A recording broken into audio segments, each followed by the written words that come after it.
Want to do a quick video of this 1970 Toro GT W34 at idle. Just sitting there counting them off, and that's a factory cam.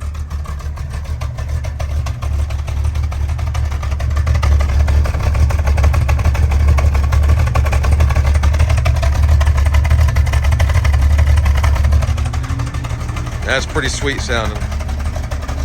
You'd never expect that from a personal luxury car, but that's kind of more of a muscle car, really, how they built and designed this car. Got a very muscular, beefy look to it. Look at the beautiful paint and the outside natural light. This should be hitting bring a trailer very soon. Excited to get this one going, guys. Look at that.